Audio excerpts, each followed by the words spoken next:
Front Page Dramas present Death Rides in the Square.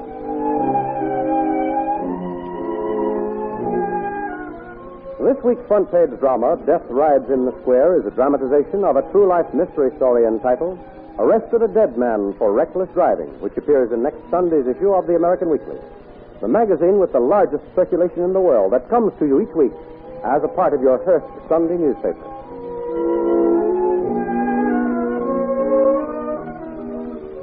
The citizens of the ancient city of Maribor in Yugoslavia have added a real-life mystery to their long list of incredible folk tales, most of which are an interesting mixture of fact and fiction. The principal figure in this mystery story was one Franco Momanda, a well-to-do man about town who preferred to ride a carriage and drive a team of beautiful thoroughbred horses rather than the latest and best streamlined automobile. Just after midnight a few weeks ago, a policeman on duty in the city's public square saw Franco Momanda drive around the square at a pretty fast clip. Momanda, sitting erect on the seat of his carriage with the reins in his gloved hand and a cigarette in a long black holder in his mouth, made the turn around the square and ignored the policeman's signal to slow down. Then the night inspector appeared on the scene.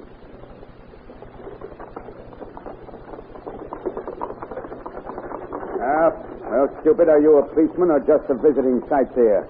Don't you realize that exhibition of fancy driving is waking up the guests in the Metropole and Grand Hotels? They're getting complaints. Yes, Inspector. I signaled him to slow down and go home, but he absolutely ignored me. It's Franco Momanda. I don't care if it's the Prime Minister. No one can use the public square as a show ring in the middle of the night, disturbing the peace and ignoring the law. Well, here he comes again, Inspector. I'll step out in the street and stop him. Hurry, then. And if he resists, arrest him. He must be drunk. Franco Momanda! Momanda, hold, I say! Stop that driving at once! Stop in the name of the law! Let's go! Here. You see, Inspector? Does no good. He almost went over me that time. I just jumped in time. He didn't even slow up. Very well. We'll stop him if he tries it again. We'll grab the horses' heads and stop him, and he'll spend the night in a cell. See? There he goes. He's making another turn of the square. Yeah. Well, this is most unusual, Inspector. Franco Momanda is generally very well behaved, even when he has a few too many. Now, look, get ready to stop those horses. You get over on the other side, and when those horses get even with us, you grab the reins on your side. I'll take care of this side. Hurry now. Yes.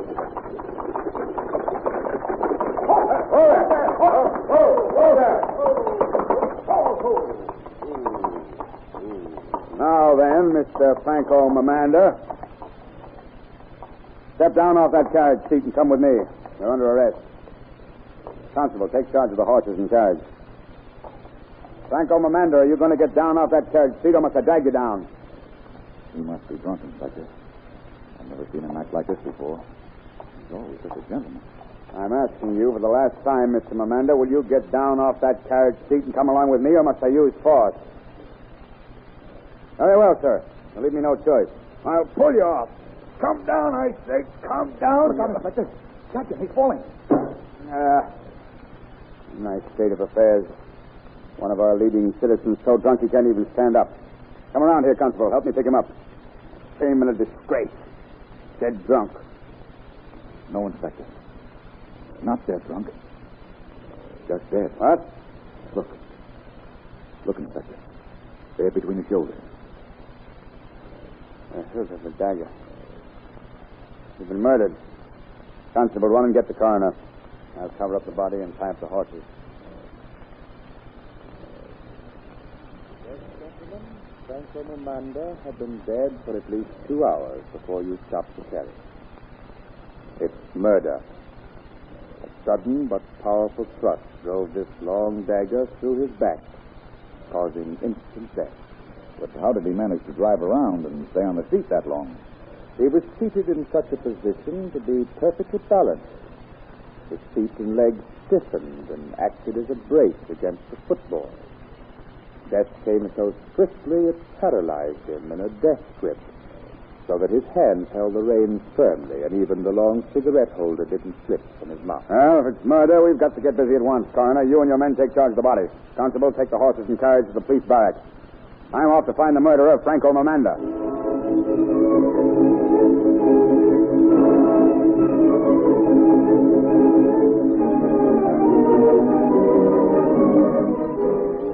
The inspector lost no time in retracing the dead man's steps of the night before. He made his first call at a very fashionable tavern where Franco Mamanda was known to frequent.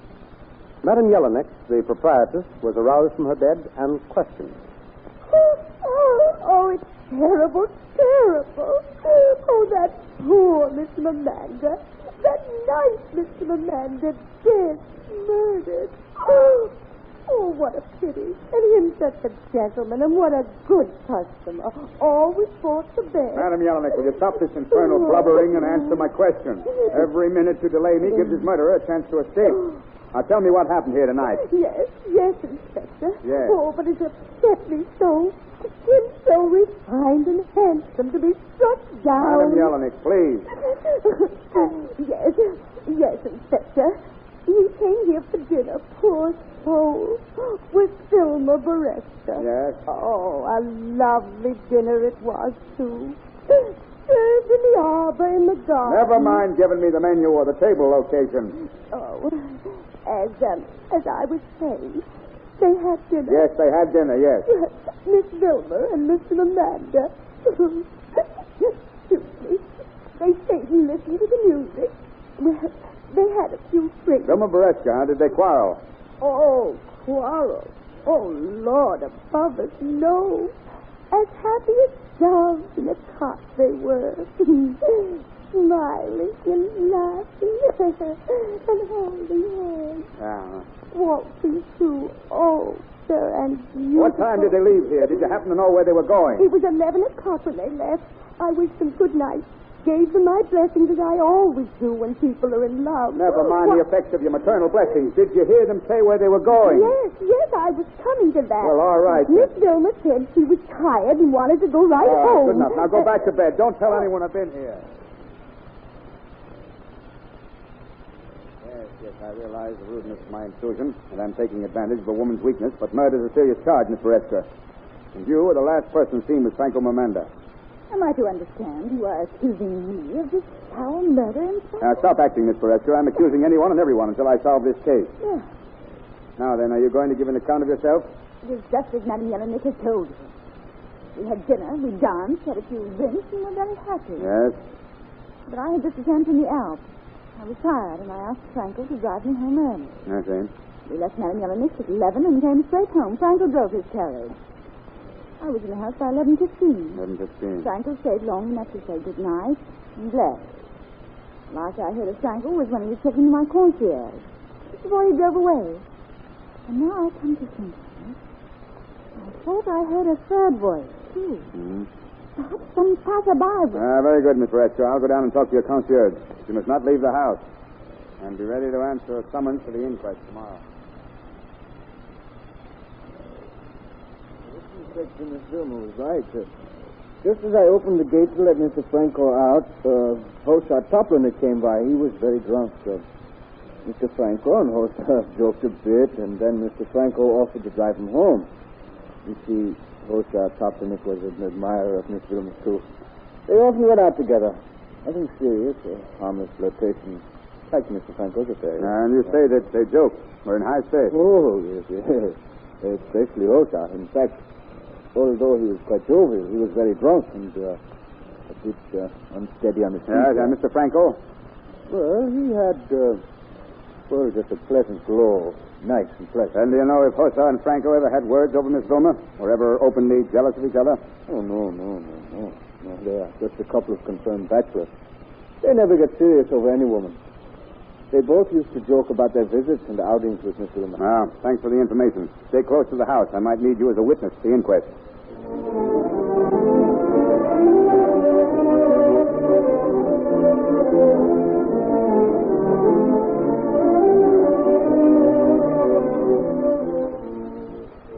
The inspector hurried away to question Yosa Toplinik, but when he arrived, he found Yosa still very much under the influence of alcohol, and decided a trip to the police barracks might have a sobering influence. Now, come. Try to remember, Toplinik. You must remember. Yes. Now, you had been making a round of the taverns.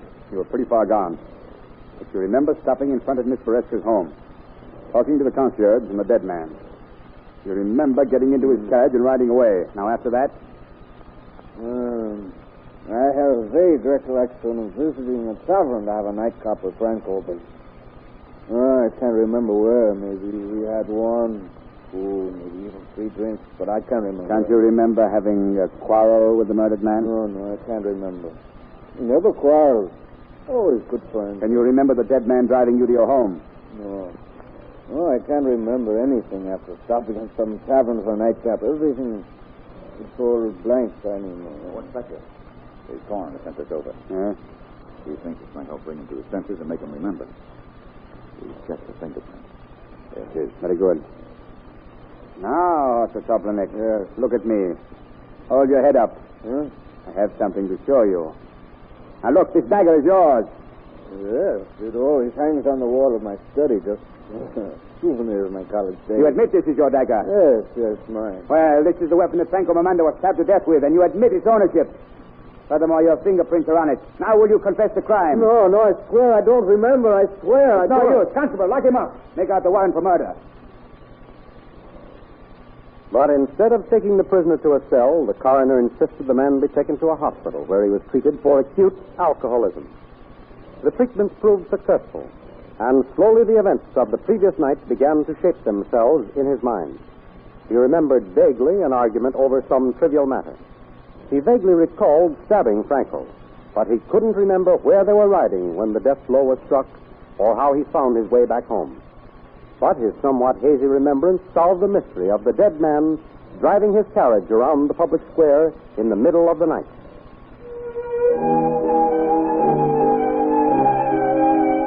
You have just heard Death Rides in the Square, a true life story to be found in next Sunday's issue of the American Weekly entitled Arrest the Dead Man for Reckless Driving. Join the millions of Americans who each Sunday find the greatest enjoyment in the many fine articles and feature fiction by the world's best writers in every issue of the American Weekly, the magazine with the greatest circulation in the world, which comes to you each Sunday with your Hearst Sunday newspaper.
Front Page Dramas present An Odd Way to Win a Wife.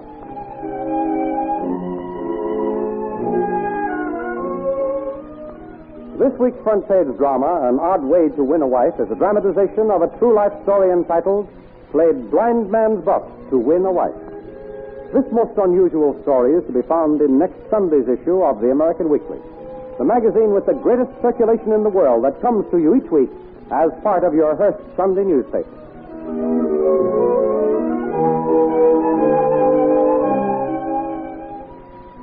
An Odd Way to Win a Wife is the story of Henri Bastien, better known as Lucky Bastien of Varennes in southern France.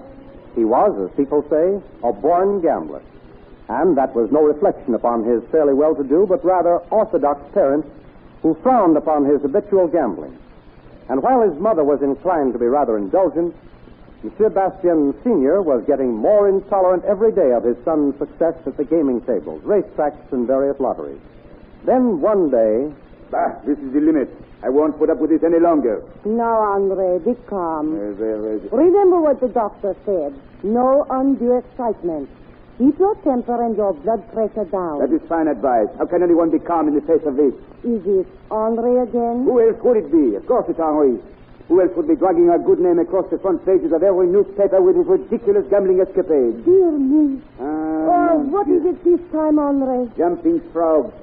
Is that a new exclamation, or are you stating a fact? No. Jumping frogs is the newest barbarian